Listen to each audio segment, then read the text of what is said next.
School. I'm your science teacher. We are going to start with our new chapter called Why Do We Fall Ill? Right now, during this pandemic, we all have understood that health is really a great factor for all of us. We all are thinking and working every day in one or the another way to be healthy, healthy, right? Now, before I go to that word or a topic, let me just reframe or tell you little more on it. Now, if you see, uh, during those earthquakes happen in Latur or Bhuj or Kashmir, right, or the cyclone that hits the coastal region, at that time you must have saw that many people's health were affected during such disaster. Even the neighborhood means exactly where those things happen. Even the neighborhood was affected. Many such events are happening around us, and it is affecting the health of many people.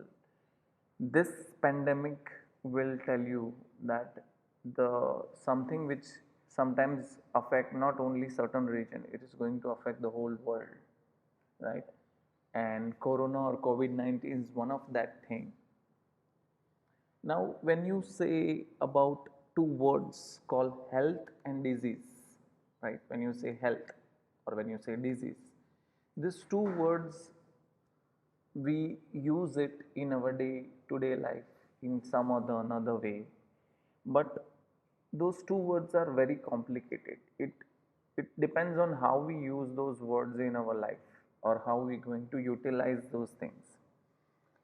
But let us talk of our human body a little. You know, cell. Cell is our basic unit of organism. Means we learn that when the cells accumulate, a particular types of cells accumulate, and when they work together, it become tissue. Particular types of tissue, when they work together, it become organ, right? And when those organs, different organs combine together, will become a human body. So when I talk about cells, cells are chemical substances like proteins, carbohydrates, fats or lipids. It's a dynamic place. Means what? That some or the other thing keep on going in a cell. For example, the repair work is going and new cells are going to become, they exchange gases, they exchange uh, substances from one place to another, right? So cells, as what I said, the many activities are going in our body right now, voluntary or involuntary. For example, heart, it keeps on beating, lungs that keeps on breathing, and kidney that keep on filtering urine, and the brain keeps on thinking. Now think a little, that do you think that if one of this thing will stop working, it doesn't affect any much difference to us? No. You know, if any one thing get affect, the whole system get uh, disturbed. For example, let's say kidney. If your kidney do not filter urine, that is the poisonous substance in our body, if that poisonous substance will not be filtered by kidney, definitely the brain will not able to think properly. If the brain will not able to think properly, it is not going to send signals to your body at a proper time. So if one thing happen in your body, and if it is keep on hammering or affecting you, definitely the whole body is going to affected by it.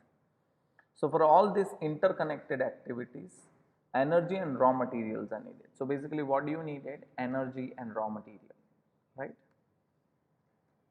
So food basically is the necessity. How we are going to give food, energy and raw material, that is going to happen with food.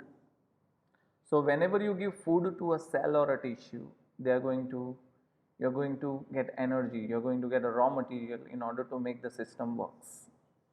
Now let us come back and see what do you mean by health. The word health, it's been quoted by many people in another way. For example, let's say you say my grandmother's or grandfather's health is not good. Now when you say the grandmother's or father's health is not good, means they won't able to walk so much as what you are walking, they don't able to do all those activity as what not you are doing. So you consider that as a not good health, right?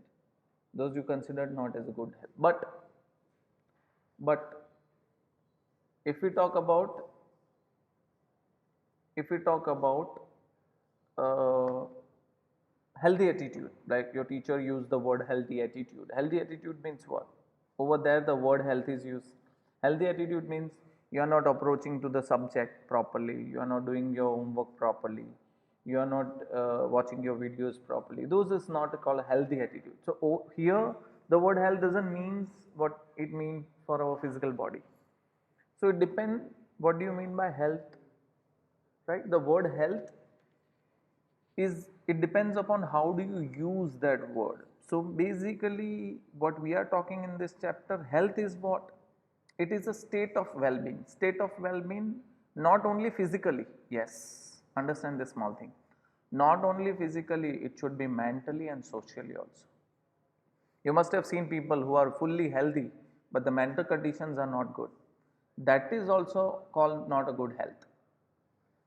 So when we talk about health, so how do you define health is therefore we call as a state of well-being enough to function well physically, mentally and socially. Then we call that person is a fully healthy person.